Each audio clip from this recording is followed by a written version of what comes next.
This is episode 3.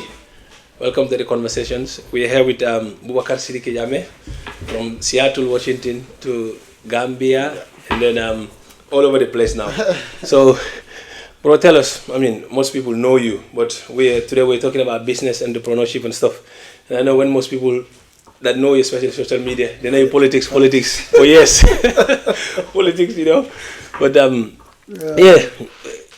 Just a brief of who you are, for those who don't know you, please.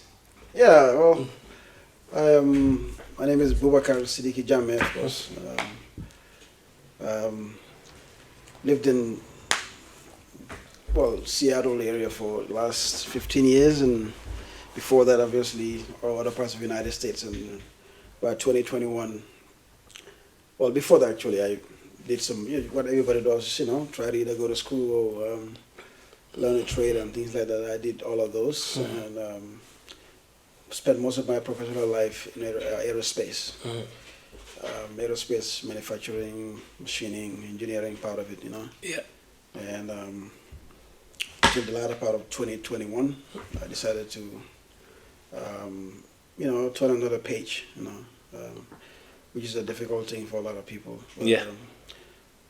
Sometimes you have to make those choices, and it was something that I was looking forward to for a while. Even though it was a bit difficult during Jammeh, I probably wouldn't have made that move because of the situations back home at the time. But once the great opportunity came to us in 2021, 2017. 2016 and 17. 16, yes. Oh yeah. Yes. Yeah. I took advantage of it. And I know a lot of people in my shoe did have that opportunity also, and took advantage of it. So now it's open. Yes, it's not perfect, but at least you can have the freedom to move around and explore your opportunities and do what you can without being stifled or being scared. So when that opportunity came, I took it and I made the move. Yeah. And so I'm basically based home now. Yeah. So you're based in the Gambia now. Yes, home now. Yeah. Yeah. Based home. I Yeah. can go in and out, and if opportunity arises within Africa and outside, but I try to move around more within Africa and explore. Yeah. It has always been my dream, Yeah. From out there, Yeah. I was very much interested in Africa at that time. Yeah. It has always been my dream, Yeah. to make the transition, and because I have a firm belief that Africa is a new frontier. Yeah. Just like many other Europeans and Chinese and other nations found out decades ago. Yes. And there's a new rush. Yeah. To Africa. I call it new gold rush towards Africa. If you're not paying attention to that, then you need to start paying attention. Yeah. It's happening. So, and we shouldn't be bamboozled twice. Yes. This second wave should be determined by Africans and make sure we are in the forefront of what's the change that's happening. Yeah. And many countries are doing a tremendous job. I follow, fellow youths from many other countries like Kenyas and Ugandas and Nigerias in many sectors. Yeah. Crypto, fintech, agriculture, technology. Yeah. And so it's happening. So it's a lot of door opening. So why not be part of it? Yes. So that's the motivation. Perfect. But for some people, the idea of moving back home is like almost like a spur of the moment thing. But for you, it sounds like you've had this. Yeah. You have been intentional about it for a long time. Is that so? Yes. So just like we had a few discussions behind the scenes, you have to be deliberate about it. Yeah. You have to be prepared, and it has to be something that you really want to do. Yeah. It's like when you live in the West, you have choices to make. How do you want to live in the West? Are you going to live in the West until death or until the nursing home? Or are you here trying to use it as a stepping stone to get somewhere better in your own country where you can grow older and be happier around family and beautiful weather and things like that? Yeah. Because every winter or every year we see tourists flock into our home for something. Yes. They're not there just to spend their. They're there to enjoy. Yeah. So are you gonna create that opportunity for yourself to enjoy that opportunity all year round? Yeah. Or are you gonna, just be here and then be here? So that's a choice you have to make. That's true. So yes, you have to be deliberate. You have to really want it. Yes. You have to think it. Mm-hmm. You have to live it. Yeah. And your purpose, your why, should be stronger than any obstacle that's going to come along the way, because those will come. Yes. And the why will keep you going. Yeah, the why has to be very strong. It Yeah. has to be something really. It can't just be some flimsy thing, Yeah. Because I've seen in my stay there in this last 108 months, whatever. I've seen a couple of friends that came and left. Yeah. Yeah. I think there's a lot of people like that, and everyone I talk to, I tend to ask, why do you think, this is a question that I'm probably going to ask pretty much everyone like yourself that I have the conversation with, that why do some of our brothers or sisters just get frustrated and leave? Is it because of the why is not strong enough? The why is not, maybe the why probably was never even there. fully thought about.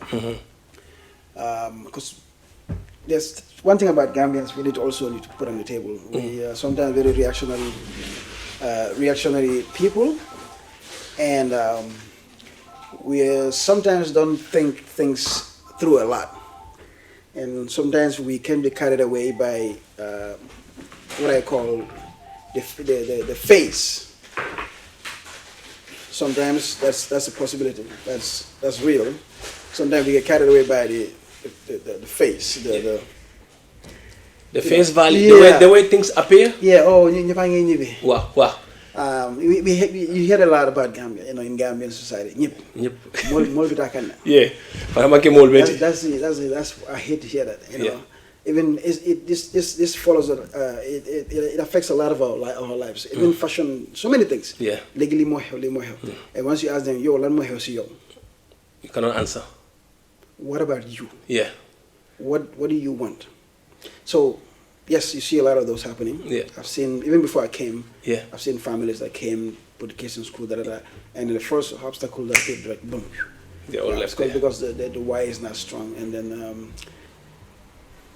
so when that happens to you, and if it's not fully thought through, and because during that thinking process, then you begin to prepare your mind. Yeah. That, okay, you are in Gambia. Yeah. You're not gonna find a Tesco type of Walmart. Go to Costco, pam, fridge and better, Yes, so you will start dealing with alviages. Yes.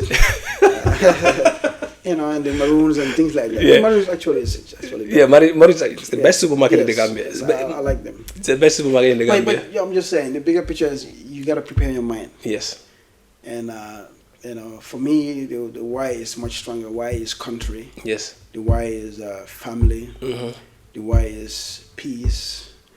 The why is I don't have to look over my shoulder, because maybe UK, you guys don't have that kind of problem here.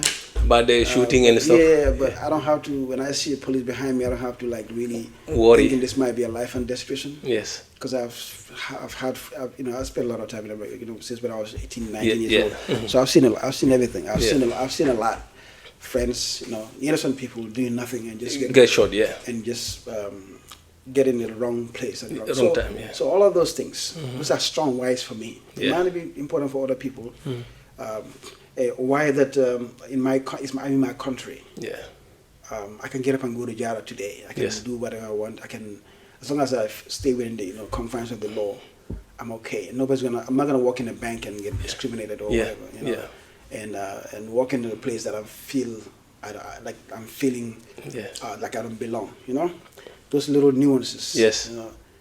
Many people might not probably see that as something. Notice. To me, that's big. So these are strong whys for me. I really like the way you put this answer. I genuinely like it, especially the why. Yes. Because myself, you saying it, I'm just sitting here thinking of my own whys. I'm thinking, and I think the fact that you've said it's going to help a lot of people. Before anyone that hears you talk about this, before they move to Gambia, they will also ask themselves, what is my why? Yes. Because if you don't have a why that is strong enough, or whys that are strong enough, like you said, the first obstacle, you pack up and leave. And we all know people, I know maybe at least 3, 4, 5 people who thought they were going for good. Boom, they're back, either in Europe or America. So the why is very important. But also the issues, the things you talked about that make you feel at home. we know, obviously, we have a long way to go. Yeah.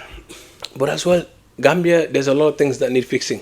Whether in terms of the entrepreneur, we can sit here all day talking about things that need fixing. But as well, one of the things I've realized is that it's easy because a lot of Gambians go home and they just start complaining about things, but who's gonna fix it? We are the ones to fix these things. To an extent, we need the diaspora to come and fix these things. And one of the reasons why we say that is because the diaspora, at least, they bring a different mindset. Perspective. Sometimes maybe the people that are at home might think that we're looking down on them or stuff. But the fact is that the people from outside, especially with certain experiences and stuff, they bring a different perspective. And I think that's very much needed in changing things. It's highly, and I keep telling you, if you follow me on Facebook, I've talked about this kind of thing. Yes, I see, yeah.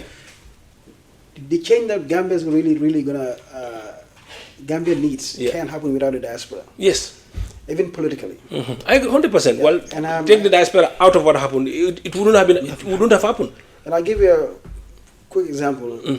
So, like I said, I'm in politics too. Yes. I just helped my brother Yanks, Dabo, run his campaign. Yeah. But him and Badara and I were basically responsible for running the media and the outlook of the campaign that people see. And even people that don't belong to some same political party are usually our opponents, like the Musa Jenks and they call me in private until after the election. Yeah. They said, we're proud of you guys. Like, you run a campaign that we've probably never seen before. Yeah. It's drama free. It was never out of topic, and we didn't see any more slinging scandals. And nobody came on your page, your main campaign page, and there was nothing that was there. And no content was ever out of line. Because guess what? Yeah. Every content on that page, every single one, I had to vet it. Here we go. Yeah. I put in structures. It's not like the regular Gambian page when every Tom, Dick and Harry can just drum there. Yeah.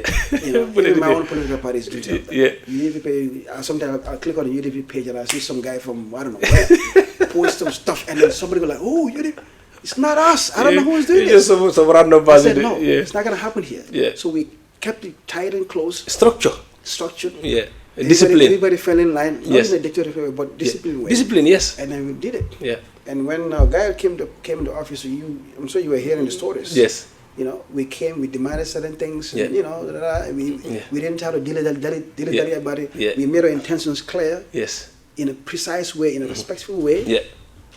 Officially. Yes. And then we started seeing results. Yes. We put in financial thresholds in place. Yes. The month before we came into office, somebody spent the council spent $20 million out of not even a single booty went to developmental projects. Wow. $20 million, just loans and stuff, blah blah blah blah. The following month, right, 2 days before Tobaski, I was sitting with my chairman like this. After putting our financial control system that we think we know works in the West. Yeah. It's simple checks and balances. Checks and balances, yes. Before you're going to write a check for $50,000, I need to see it. Yeah. Simple changes we do.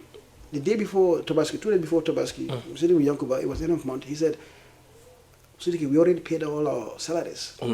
Everything was paid. And he showed me how much we spent. $2.5 million. Wow.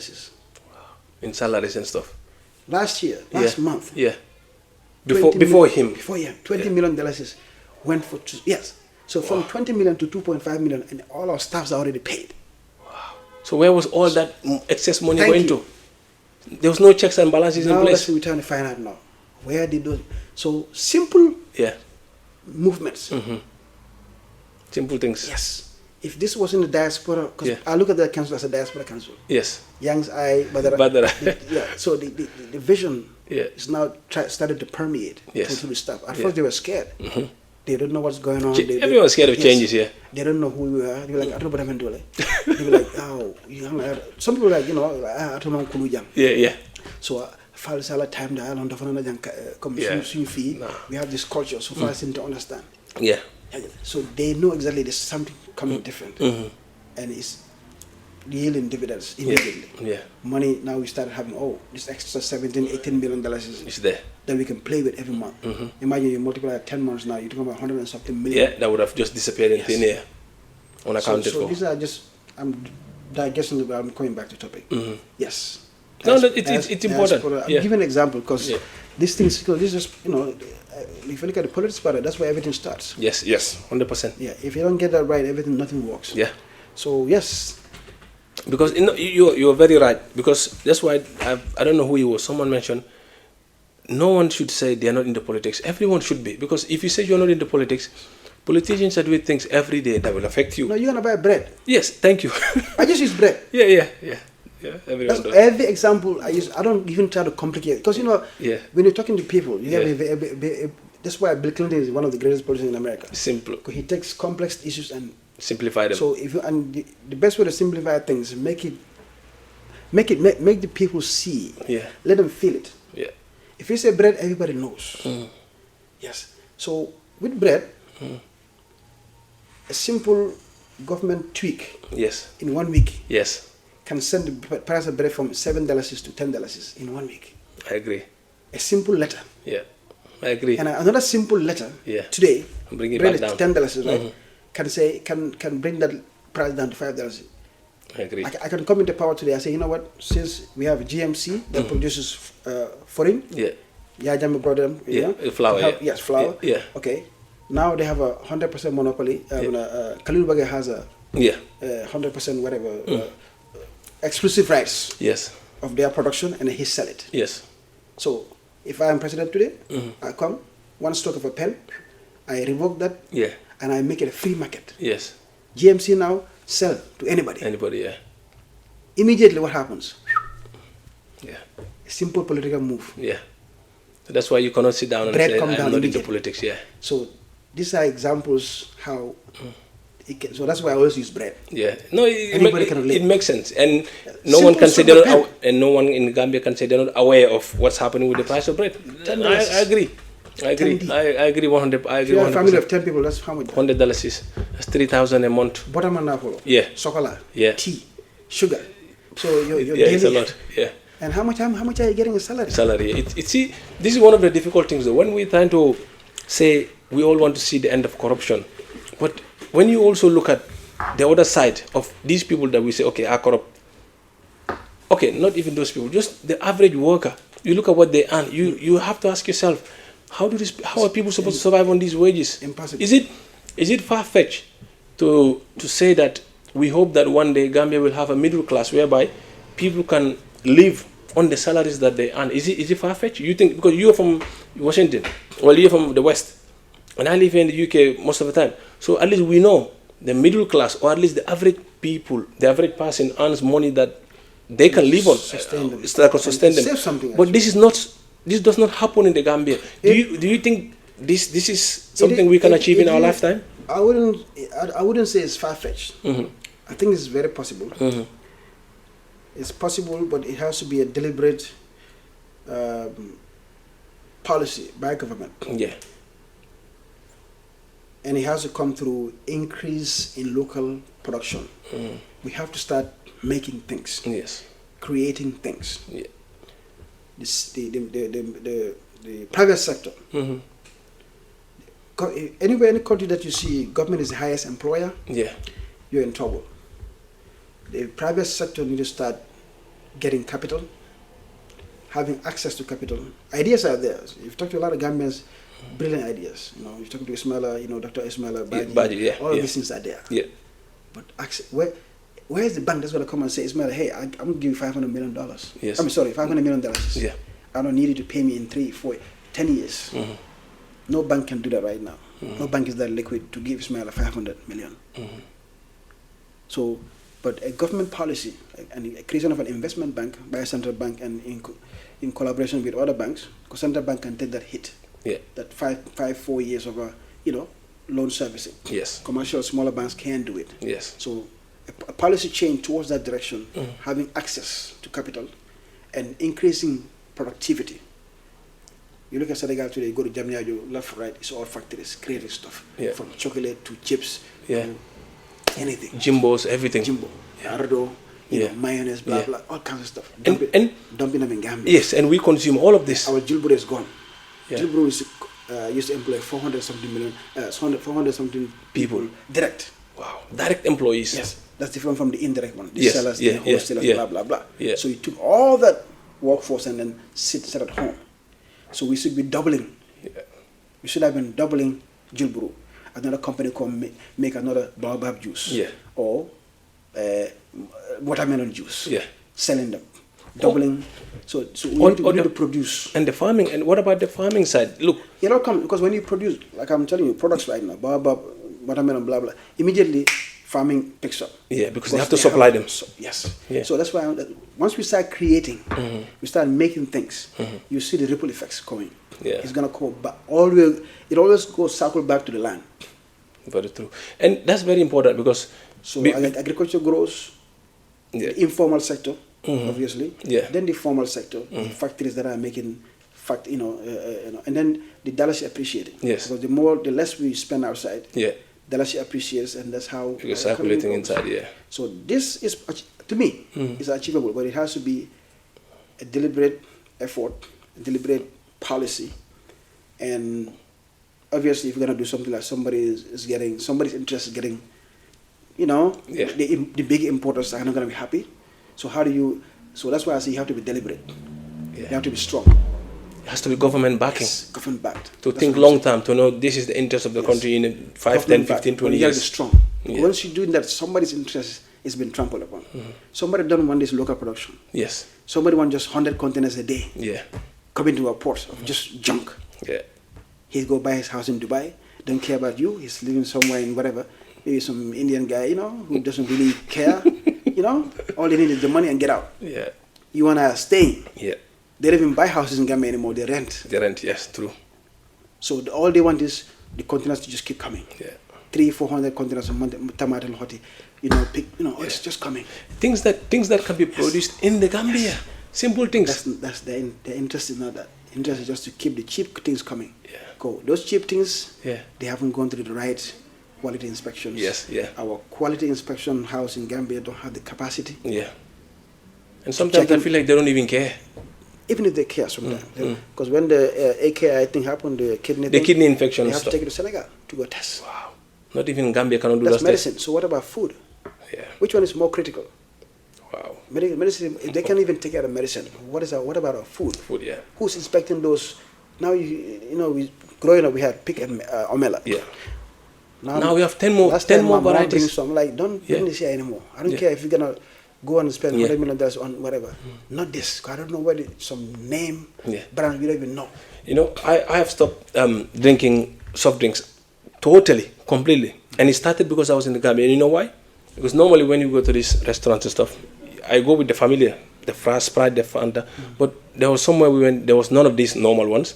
And the one I saw there, I took it, I looked at the back, and when I tested, I said, I might as well just start taking direct sugar. So I stopped. And even when I came back to UK, I've literally stopped. Now even the Coke, the stuff, I would only drink water, tea. I've stopped it. And this is because of how bad the stuff in Gambia are.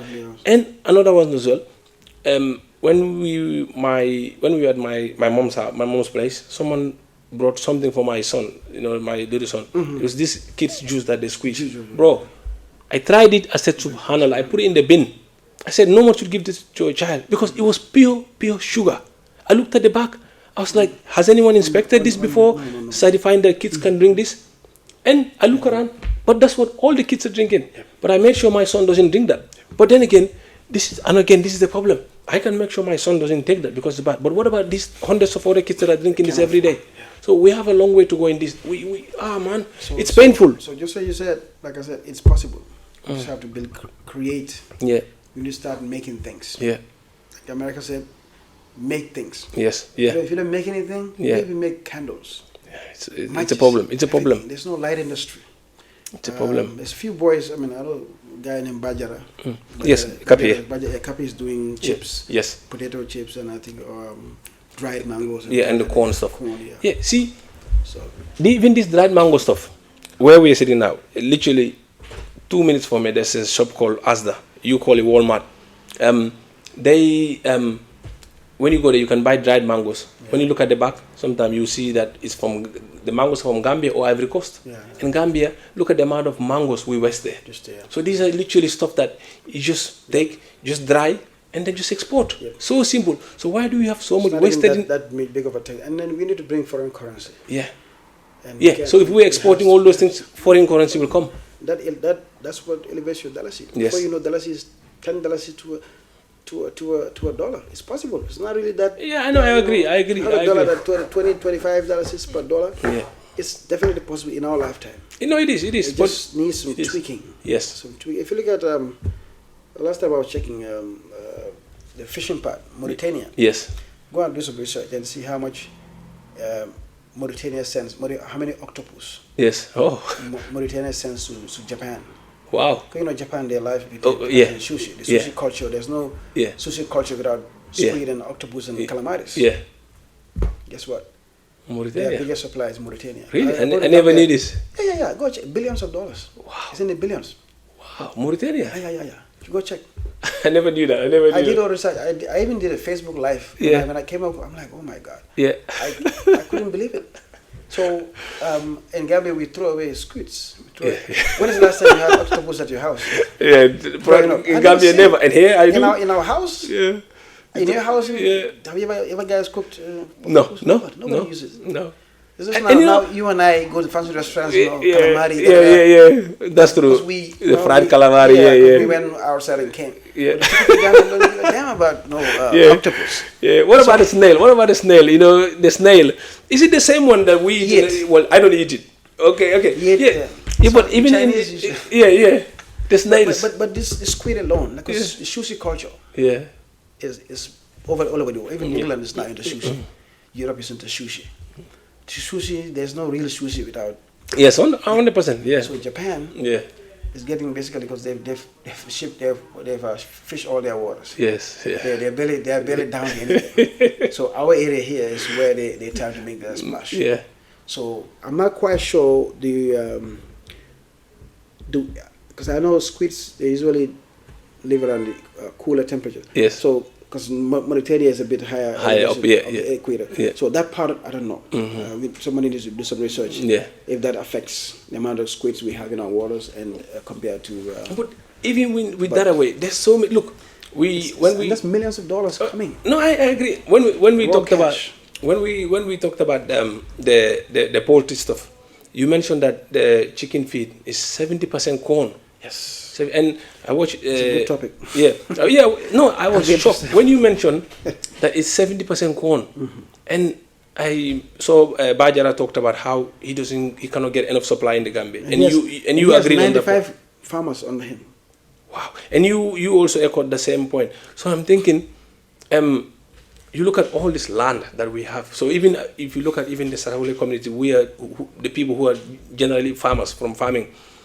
You start from Bajara's own village, Gambisara, all the way to Koina. All this land, this is all farmland. But practically, there's no money coming from those lands. So now you guys are bringing up this statistic about 70% of the feed being corn.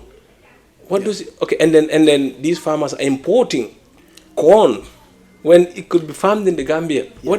What can we do to take advantage of this? So basically, for anyone listening right now, if you have money, and you want to put into agriculture, you probably don't have the millions to throw at the agriculture. Just want to grow corn. Yeah, there is market for you, and once you harvest that corn within 3 days, you get your money. It's not even where government will take your groundnut and wait until 2 months and This is so. Basically, I'm glad you really came up with this because it's something that I'm actually working on and really dear to me right now. Yeah. A few months ago, I came in contact with I have partners that sell, commodities. Yeah. Commodity traders, corn, sugar, rice, wheat, everything. So I approached my friends in poultry business because I know that's been their cries ever since I know them. Corn. Yeah. The price of feed is like people can't sustain it. It's just really difficult to make a profit. Yeah. Because of the price of corn that they're getting. Because it's imported. Because it's mostly coming from Senegal. Yeah. And Senegal also, what they do, they also go and get it from Brazil. Because their local production, Bubacarr Sedema. I don't know if you know Sedema Group. Sedema, I know. I heard the name. Yeah, the guy name is Bubacarr. He's the main reason why poultry importation was banned in Senegal. Okay. He's our Mohamed Sanyang. Okay, Mohamed Sanyang, the biggest poultry farmer in Gambia, so to speak. During the Ablawada time, Ablawada came and saw his potential and said, what do you need? Yeah. Again, I'm coming back to where politics. Politics. Yeah. Abdoulaye Wade had a deliberate and very ruthless approach to nationalizing Senegalese economy. Yeah. And he did it in a subtle way. He didn't just come and say, "You Lebanese, get out of here." No. Yeah. He empowered Smart. he empowered the local farmers. He said, "Mohammed, what are you good at?" Yeah. Oh, I do cattle. Yes. I do dairy. Yeah. Okay. He went to France and give you 100 cattle. Yeah. From France, these big ones like 50 liters of milk. Yes. Yeah. Boom. Before you know, you have Ardo. Yeah. Now Gambia is all Ardo. Yes. Yeah. I see Ardo. Yes. Senegalese who probably didn't even go to school. Wow. He's doing Ardo. Yeah. In Tambacounda, hot area. You can't even. I can't even do it 3 days in Tambacounda. I'll die. Yeah. The heat. Yeah. They're doing Ardo there. So Ardo originates from there. No, that's where the farm is. Oh, the Ardo farm in that heat as well. In other areas too. Yeah. But this was Abdoulaye Wade's job. And then the Sedama guy, he was almost close to 60 at the time when he made his break. He was young, of course. He's not a young man. Yeah. But the potential was there. Abdoulaye Wade saw it. Before Abdoulaye Wade, he was struggling like any other poultry farmer. Yeah. So you see how governments just can implement. Yes. That's what I said. If you want it, yes, it can happen. It can happen. In a short time, in your lifetime. Abdoulaye Wade did this when he was over 70-something years when he came to power. Yeah. During his lifetime, Senegal banned importation. So Senegal, you cannot import chicken now? Not even egg. Even one egg, they will stop it at the current. Wow. Oh, why? Senegal produces enough eggs and enough chickens for Senegal now. Yes. So okay, can Gambia, simple yes or no? Can Gambia in our lifetime stop the importation of eggs and chicken? Yes. If you give me the chance, yeah, in 2 years I'll do it, or less than that. Wow. Okay, I'll show you how. Walk me through how you would do that. So basically, I'm Baro. I'm saying Bubacarr Sidiqi Jammeh. Okay, you want me to walk you through? Yeah. Okay, hold on. I am President Baro. Okay. I'm saying Bubacarr Sidiqi Jammeh. Okay. Senegal, they have banned the importation of eggs and chicken. Okay, in the Gambia here, you said it can be done. 1 year. In 1 year. Yeah. Walk me through how you can do it. Fine. Yeah. Yeah. My biggest obstacle, Mr. President, is feed. Yes. That's it. The feed for the chicken. I have water in Gambia. Yeah. I don't have to worry about digging 100 meters down. 4 meters I got water. Yeah. I'm fine with that. Yes. That borehole can be powered by solar. 2 or 3. I'm fine with that. Yeah. Now my whole life depends on 70%. What constitutes 70% of my feed? Yeah. Corn. I'm currently buying corn at almost $30-something per kilo. Almost 3,000. It's too expensive. And it's imported from Senegal. Because the national production is not even close. My friend Muhammad alone is consuming 10 tons every 3 days. Wow. Consumption. Yeah. Not what he sells. Yeah. Him alone. Yeah, his chickens. Yeah. So do the math. 10 times 30. 300 tons. You told the whole Gambia to bring you 10 tons today. They cannot. You cannot. So let's go back to the solution. Yeah. So now there's two phases, short term, long term. Yeah. Immediately right now, what I need is what Senegal has. Give me $10 million, whatever, or $5-6 million, or a credit line. Yeah. Don't even give me the cash. Credit line. Yeah. I go to Brazil. Yeah. Instead of this Mohamed Basari struggling to get 1,000 metric tons, because if you call a supplier in Brazil, say I want 1,000, they'll hang up on you. They don't want to hear that. They want to hear minimum 12,500 metric tons. That's the gal, the full kuno. Yeah. Then the ship, dock, and then they upload. Yeah. They don't want to do containers and bags. Yeah. So, but if I'm telling them 3,000 metric tons, 4,000 metric tons, they're not going to listen to me, and the price is going to be crazy, and it's going to come in containers. Yes. I have to clear each container. Yes. Where's my profit? It's gone. Yeah. So now, forget that. You government, you give me a bank guarantee. Yes. Government central bank, Gambia guarantee. Yeah. I send it to Brazil. Yeah. I bring 50,000 metric tons. Yeah. I dump it where? GGC. GGC is there empty, doing nothing. Gambia Groundnut Corporation. Right on Saro. Yeah. Doing nothing. The Yeah. whole year they only wait on groundnut season. After groundnut season, they're sitting like this. Useless. Wow. So I take the thing, dump it there. Now, Mohammed, the guy that said it's gonna be our Sedema, Bajara, Basadi, Gam Holland Farms. Yeah. I put them together. Yeah. Now, there's the corn for you. You are buying corn for $30-something per kilo. I went to Brazil. I bought 50,000. I got it cheaper. I can get it for 16. Wow. Half the or price. 17. Yeah. Because that's the price I was negotiating for these people. Yeah. $17, $18. Most $20. Yeah. Saving you about another $15 per kilo. Immediately I've cut your price cost in into half. And then that's one price. Number two, you don't have to buy an LC to get it, because you cannot international trade. You have to get LCs. Yeah. LCs come at a cost. 3%. You do $1 million, 3% of $1 million, $30,000 dollars is what you're gonna pay just to access that LC. Now you're saving that $30,000. Yes. Okay. Bank guarantees nothing. Foreign currency. Yeah. You go to the Guinean to buy the foreign currency 60. No, you don't have to do all that now. Yeah. Just take your normal dalasi. Yeah. Go buy 3,000 metric tons. Give it from GGC. Yes. Immediately. Yeah. Now you can scale up. You have the land. They have the land. Yes. I went to Muhammad. He has 2 big lands. Yeah, I've been there too. Yeah. Yes, he's building a hatchery for 100,000 chicken. Wow. Every month. No, every week. Sorry. Yeah. Yeah, hatchery. Yeah. Building it right now.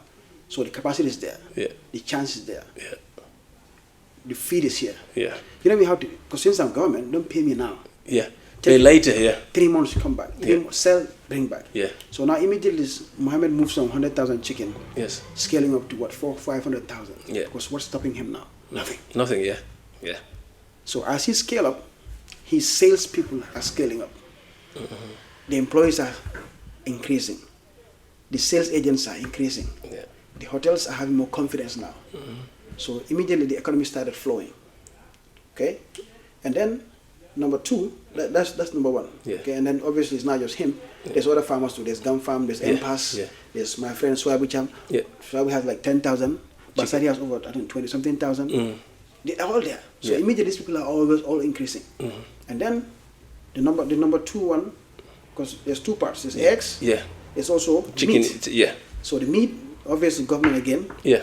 Now, government invests in central hatchery system. So central slaughter and processing system. Yes. Because right now, even if you grow, I know people with 300, 400 or 500 chicken for meat, broilers. Yeah. If you harvest it, they put it in mousse.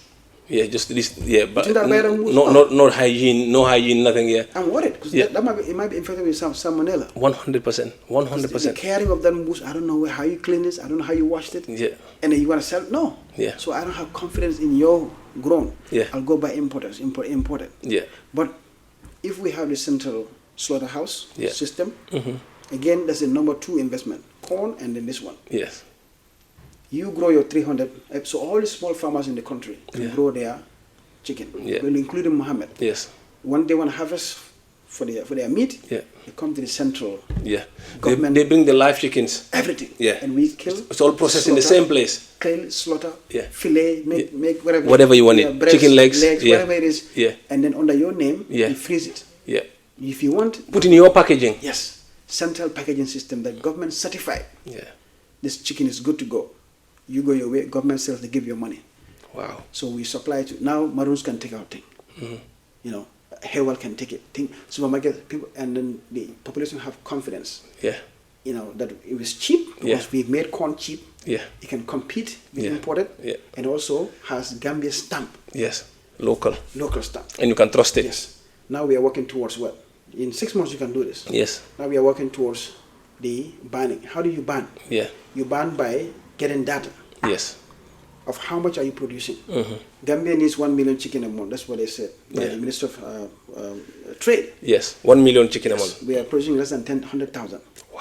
But even that 100,000, I went and asked one of the ministry officials. I'm not going to name the name, but I asked them. I was like, "How do you know? What data do you have that you are producing?" He said, they're more." Of course, because they don't have any. So the central slaughter system, central slaughterhouse, will tell you. Will give you, because everybody that brings their chicken is getting recorded. Yes. I bring my 500. Yeah. You bring your 10,000. Yeah. This guy brings 600. Yeah. We are counting. Yeah. Every month we report to government. Yeah. Hey, this month we did 200,000 chicken. Yeah. Ooh, okay. So we are expecting Muhammad to scale up. Muhammad's in 2 months. Muhammad's small ones are going to be ready. He's doing another 100,000. So we're expecting another. So next month we saw a 300,000 jump. Yeah. Now we are up to 500,000. Yeah. What is our target? 1 million. 1 million, yes. Okay. So halfway there. Yes, now we are getting correct data. Another investor saw that, from America. Yeah, they bring money in. Yeah. Now we have data. Yeah. Now we have a system. Yeah. Now when I invest my $10,000 savings or $20,000 savings in this thing, my chicken is not going to go to waste. Yeah. There's a central processing system yeah. that we're going to make my chicken world-class chicken, packaged and ready for the market. Yeah. Before I didn't have that. I'm just wasting my time feeding my chicken. I cannot kill them. Yeah. Because when I kill them, I don't know where to sell them. Yeah. So I'm feeding. And any day over 45 days, Yeah. you're feeding your chicken, you are losing money. Wow. At 45 days, Yeah. it should be out of the door. If it's a broiler. Yeah. If it's a layer, 8 months. Yeah. After 8 months, they should be laying every day, twice. Yeah. 2 eggs a day. If you're not getting that, something's wrong with your system. Either your feed or your water, something is not right. Yeah. So you fix that. But with the meat, 45 days, Yeah. it should be at least 1.5 to 2 kilos out of the door. So any day you're feeding after 45 days, you're losing money. My nephew does this. He does about 200, 300. I keep telling him, he keep losing money. Yeah. Because 45 days, he can't kill. He likes to get clients before he kills. Oh, I see. Yeah, So yeah. the same But you're feeding every day as well. So you see, he is losing money. Yeah. The lack of this is all because goal is not the lack of also processing system. He shouldn't have been waiting on clients. Yeah. Soon as he's 300, Should already be there. He take it to the farm and kill it. So Slaughter it and then get it ready. It's a very good move on to the next batch. It's a very good point you made when you said it all comes to politics. Exactly. So this is a deliberate act. So now after 6-7 months now we see a capacity increasing because people are coming now. This lady in Jara is doing 200. Another guy another boy in some backway boy that came back home. Yeah. Is now all of a sudden has a fit. Yes. The enthusiasm Yeah. to do 500 now because there's a market. Yeah. And it's cheaper because the feed is cheaper. It's a good point. Sorry if I can interject. It's a good point you mentioned about this backway boy because many of them come back. Nothing to do. Badara mentioned an example where one of them went back. And in fact, I know people who attempted to go. They failed, they came back, they went again. Yeah. But surely all these things you're talking about, these are all opportunities for these young people to tap into. Imagine if you can do 300 chicken every 45 days. Yeah. 300, let's say you sell it to government at 150. You sell it to the slaughterhouse at 150. Slaughterhouse sell it to the public at 200. 200, yeah. Yeah, because they didn't do anything. They just So 150 times 300 every 45 days. Why would you go on the back way? You wouldn't do that. Yeah. So you still have money to take your mom to Mecca if you want, and do whatever you want. Just 300. Yeah. Or 3,000. And it's very easy to do 3,000. But isn't this heartbreaking though when you think the fact that some of these problems are so easily fixed? But it's not happening. So you take that sentence. So once now we come to the banning. I didn't finish. Yes. So once you collecting this data, people are coming because now people are getting courage. Yes. If you tell even diaspora alone, you know how many people I know want to do poultry. I know, bro. So you know people. I know people. We have a land for it, but we haven't done it yet. Exactly. Imagine your land that can easily be a 20,000 chicken a month. Every 45 days. Easily. That's not even breaking a sweat. I'm serious. I've seen Mohammed's operation, 100,000. He's not breaking a sweat. I go to his farm almost every other week, just to sit there and hold in my book. Yeah. That's what I do. So now we are approaching 500,000, 600,000 chicken monthly recorded. Yeah. So what happens? Now we know in the next 3 months we're gonna hit our target. Yeah. So you start talking to your importers. Tell sir, I know you're importing, but next 3 months don't bother bring anything. Yeah. Yeah. Because if you bring, it's not gonna get in the country. Yeah. Because we already have enough supply. Again, deliberate. Be firm. Yes. Because now once you make that announcement, somebody who's been living off Gambians for 30-something years will start fighting that system. Yeah. Now all of a sudden has his dinner taken out of his mouth. Yeah. This is very serious. I agree. 100%. I agree. This guy had been living on 300 containers every month, chicken, eggs. Yeah. This guy that brings, I'm telling you, 300 containers every month. Immediately you tell that guy next 3 months there's no more eggs coming in this country. Yeah. You got it? 100%. We have it under control. Yeah. That guy's gonna fight. Yeah. He's gonna fit. Because now he's in his last dying bed. No, seriously. Yeah, I agree. How do you stand firm? Yeah. You have to be deliberate. Be firm. And then by the time we hit the 900,000, importation is phased out. Yeah. But this central system is what's going to determine that. So this is just two phases: feed, availability by government, farmers buying from them at lower prices. They are not looking for that much profit. They just want to get their money back. That's it. And we buy from them at a cheaper price, and then have a central system where we can track our data, eggs and poultry. But this sounds so easy to fix, bro. I It sounds did so this easy to fix. presentation to, I'm not gonna name names, but higher up there, just before I came, 2 days before I came. And they were like blown away. They know it makes sense. Of course, it makes sense, bro. And they are trying. They promise me they're gonna try to get this done. Please follow up with this. Please follow up. The process of trying to make it work. And the other part whereby, so the government imports the corn feed. Okay, where do the Gambians come in? Because I say this because my Sarawali community, we have stopped farming, and we have the land. So I said two parts. The short part, for the short term fix to get us back on track. And then long term now, once you get back on track, now you're getting money. Your country is getting stronger. Your dollars is getting stronger. Then there's another program by NEDI and the National Youth Council and whatever to work with farmers. It's already in the works right now. They turn to work with at least 100 farmers with minimum land size of 3 hectares. That's 100 by 100 3 times. Okay. Then they will come, give you good seed, the hybrid seeds of corn that have high yield, less exposure to disease and things like that, but very high yield.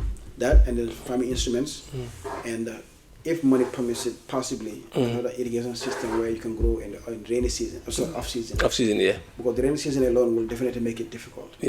So there's a plan on that. I already know about it. So that's a long-term plan to push farmers towards more of a cash crop. Right now, I think corn is more of a cash crop than groundnut.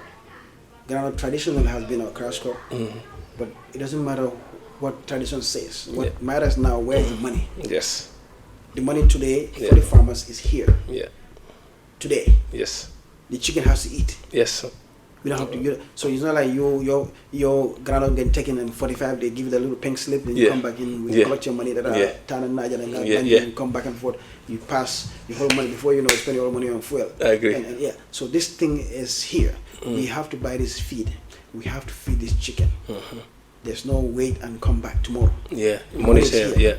Whether we get it from you, we don't get it from you, the feed will come. Because chickens must eat. Whether you, without you, with or without you, the chicken will come. So you grow, you buy your feed. Anywhere you grow, we're going to buy it. You go to Chairman Skill Center. Skill Center, Yes, they have 100 hectares. Wow. Of farm. And they're graduating, it's an agricultural training center. They are graduating currently, according to the Minister of Youth. They are graduating about 40 farmers every year that are trained. Wow. Trained farmers. Yes, in the center. It's a center, it's like a school. They grow corn, pepper, blah, blah, everything. So they're experts when they leave. Okay, but where are these experts going? Back to their village.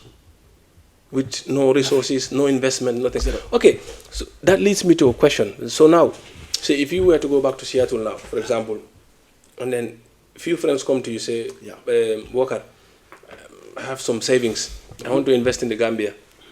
And I say this because when I went to Atlanta recently, some Sarawali guy said to me, he says, he wants to retire to the Gambia, but he doesn't want to get debt. He doesn't want to go start selling cement or stuff like that. So people like this, and I said to him, I said, there's plenty of places in the Gambia you can put your money into where you don't even have to go and be part of that money working for you. But what would you say to people who come to you, ask you, I have money, what can I do in the Gambia? What would you advise them? I will first advise them to have a mindset of a corporate investor. Don't worry about being in the face or being in the tell them I CEO. Get that. Just don't worry about that first. Worry about your money working for you. Your money making money for you.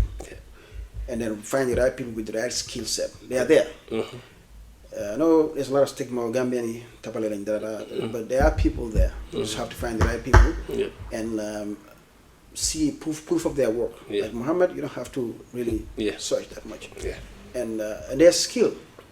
Their skill in poultry, their skill in agriculture. You just need to know who they are and work with them. Yeah. Food is everything. Right now, Gambia is still like almost 100 years behind compared to America. Because America, they started with food. Yeah. They didn't jump and went to space. They went to space in the 60s. Yeah. Okay? But in the 18 whatever, they were fighting hunger. Yeah. And energy. So the railway barons and the Rockefellers and people were there. Yes, it was about transportation. Yeah. Logistics, number one. Yeah. To get Railways food. and Then what's gonna fuel the logistics? Yeah. And then what they're gonna eat. These three this what made J.P. Morgan. Yeah. This what made the Rockefellers. This what made the Rothschilds. Like we know today, there's still money. They are still ruling us today. Yeah. They started with these three. Yeah. Fuel. Yeah. Logistics. Yeah. And Food. yum yum. Yeah, food. That's it. This is it. This is what makes this is the fuel of a country. That's true, yeah. That's so true. unfortunately, we Gambians tend to focus on other things, and then the non-Gambians come and take our fuel. It's like you mentioned they juggle a vein. They have us by the jugular vein, which is so important. So when they get you very here, true, very true. It's very true. Yeah. So how to wrestle, and then nobody wants to lose control of. They don't want to. It's money. If you control people's lives, it's a very powerful thing. It's very true. It's very so very yes, true. People will ask these kind of questions. Yes, food, meat, chicken, eggs, milk. Yeah. This will everywhere. Every morning, this is what people buy. So you advise people to invest in this, food, because the West, that's how they started. Yes. They didn't jump and start doing poetry and football and all this nonsense. Those came late. This came after when they have much when they could go to bed and sleep at night. Yeah. The kids started screaming, looking for milk. Yeah. Yes, that's when they could think. Or these extra things. Cars came in, aeroplanes came in, and, but they started with the basics. We need to take care of the basics. So yes, there's vast opportunity. And then, like I was telling you in the car today, you were like, oh, the poultry industry is maybe it's not just even you can make millions not even doing poultry. Yeah. Just provide a service for them. Yes. All the eggs they have to go in crates, right? Yes. Who's making those crates? Are the crates imported? Yes. Oh, wow. Last time he asked me to find a supplier for Muhamed. Yeah. He asked me to go and find a supplier for crates. Yeah. And also he also asked me to ask a supplier for bags to buy his feed. Empty bags. Even these are not being done in the Gambia. You know how many? So he produces 100,000 chicken times 2. That's 200,000 eggs. Yeah. Multiplied by 24, I think, is in the crate. Yeah. So imagine how many crates he's going to create in a year. Oh, that's a lot. That's a fact. That alone is a business that supplies. So if you have that now that's the one farm. Yeah. Imagine you're doing. Because normally we need about, I don't know, at least 1 billion eggs. Yeah. That's good. You cannot put them in a bag, right? No. You have to be crates, yeah. Crate. Yeah. So you see, nobody even thought about that. Yeah, that's true. So that crate is going to be supplied by some Indian. Yeah. And it's imported. Yes, of course. Yeah. That's the factory that's going to make it. Wow. So that's going to come. Yeah. Would you rather have Kumar Singh to bring it or Muhammad to bring that? Of course, yeah. You'd rather have someone local to create jobs and stuff. So you're in Seattle. Yeah. Now you get a job. Yeah, that's true. 100%. Okay. Those feeds are gonna go in bags. Yeah. Who's gonna supply the bags? Nobody. It's all imported. Those corn. Yeah. You can either import or go to Gambia, give them 10 tractors. Yeah. Give them $2 million. Yeah. And they bring you $50 million. Yeah, in corn, yes.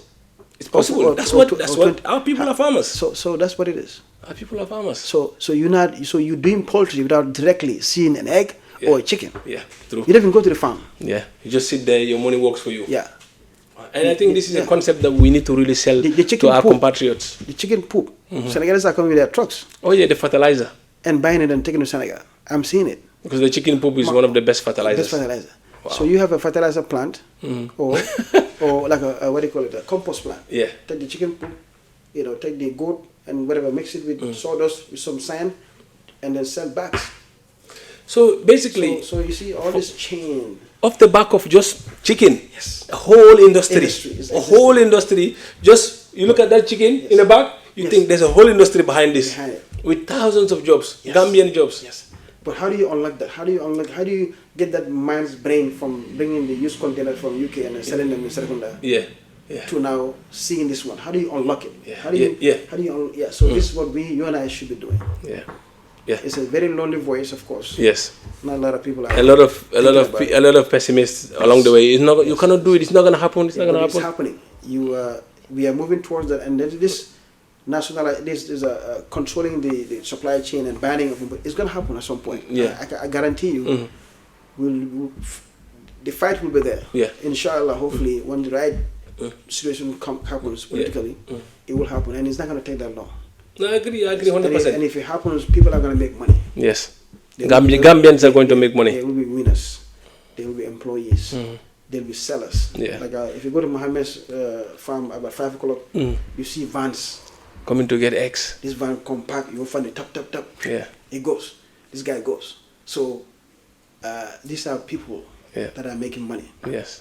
They're taking these vans and going, and then they're making profit.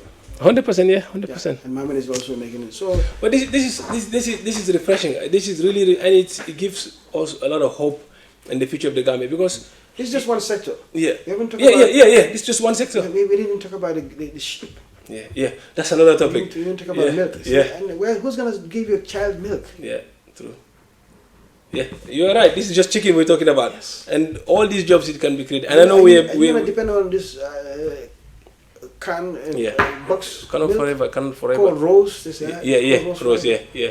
And look at that thing. I'm like, are you serious? Like, I'm gonna buy this. This came from Holland. Went through the containers. For about a month or something. Yeah. Okay, the heat and everything. Yeah. This frozen container, whatever it is. Yeah. Then come here. Then went through Banjul, Picton Street. Then made it to Jara. Yeah. And then we have a lot of things to fix. That's a lot of traveling. Yeah. Well, thank you so much for this. We obviously by chance you're in the UK. I took advantage because you're on my list since we had that chat at the airport. But 100%, so long as we're alive, we have to sit down many more times, because there's so many things we have to discuss. I've learned a lot, to be perfectly honest. You've given me a very different perspective about this poultry farming. Honestly, you have. And then I'm sure other people that watch this or listen to this from now on to whenever, they will learn a lot from this. Because at the end of the day, there are a lot of Gambians that want to be in the Gambia, do stuff. But some of them need guidance. They need help. They need directions to say, this is what you can do. Especially the fact that your money can work for you in the Gambia while you don't even have to be there. Yes. So it's a breath of fresh air, and it's really refreshing to know. And for anyone that's optimistic about the Gambia, you're right. You're on the right path. So hopefully we'll help each other get there. But thank you so much for this conversation, man. We'll do more and more of this again. It's a pleasure. When you told me about it, I was like, okay, this is cool. Because like I said, I also came. I was part of that. Yes. And I think the diaspora, there's a trust deficit in Gambia. Yes. A huge one. There's a big mistrust. So they look up to people like us and trust what we tell them, because we're not gonna bullshit them. Yeah, it is what it is. It is what it is. Yeah, it's, and then help them see things that they probably wouldn't have, and the folks are not gonna tell them. No, because most of your uncles and cousins and nephews that they tell you the wrong things. They don't even know. Like what we just said. They don't even know where these things are. Yeah. All they know is go to the boutique and then they complain all day. Complain. It's a lot of complaining. It's a lot of feeling boy, feeling. That's all you hear. Feeling. Like, okay, that's why I don't listen to. That's why we have to change fee. Yeah. We have to change. Yeah, we have to. Who's gonna change it? Who's gonna change for us? Not the people who have us by the jugular vein and don't even live there. No. We have to change it. We have to change it. So look, this is what the Badara said. He said, most of the luxuries we enjoy outside and even make us want to stay there, we have to remember the people suffered to get those things in place. So we must also do that for our country. Yes. If you study Western history, the Great Depression in America. Exactly. All that. People went through hell. Yeah, 100%. I know. Even this country here that we enjoy, what some people went through to get to where it is, even during the war, the sacrifices they've made. But us, we just want it easy. Everything. We just want to kill ourselves to come here. And then just thank you so much. Thank you, man. Thank you for this. Thank you so much.